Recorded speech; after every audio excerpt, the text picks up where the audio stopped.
இன்றைக்கி என்ன பார்க்க போகிறோம் அப்படின்னா, அப்துல் கலாம் வந்து கனவு காணுங்கள் அப்படின்னு சொல்லியிருக்காரு. வெறுமனே கனவு கண்டா மட்டும் போதுமா? அந்த கனவுடைய ஆணிவேர் என்ன அப்படின்னு பார்க்க வேண்டாமா? பொதுவாக நம்ம வீடு வாங்கணும் அப்படின்னு கனவு கண்டமாக்கும். நம்ம வீடு வாங்கணும், வீடு கட்டணும் அப்படின்னா நம்ம என்ன செய்யணும்? நம்மளுக்குன்னு ஒரு லேண்டு தேவைப்படும். அந்த லேண்ட் வாங்குறதுக்கு நமக்கு என்ன தேவைப்படும்? காசு தேவைப்படும். அந்த காசை நம்ம எப்படி உருவாக்கணும்? அந்த கனவோடைய ஆணிவேர்லேருந்து நம்ம போகணும். வீடு வாங்கணும், அதுக்கு நிலம் வாங்கணும் அப்படின்னா அதுக்கு காசு, அந்த காசை உருவாக்குறதுக்கு நம்ம வருமானத்தை இன்க்ரீஸ் பண்ணணும். நம்மளுடைய சேவிங்ஸை வந்து இன்க்ரீஸ் பண்ணணும். அது என்ன அப்படின்னு பார்த்து அதற்கான முயற்சியை நம்ம பண்ணணும்.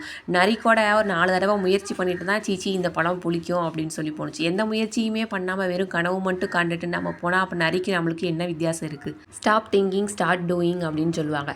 உங்களோட திங்கிங்கை வந்து என்ன திங்கிங்கிறத முடிவு பண்ணிவிட்டு அதை செயலில் காட்டுங்க. உலகத்தில் மிக சிறந்த சொல் செயல் தான்.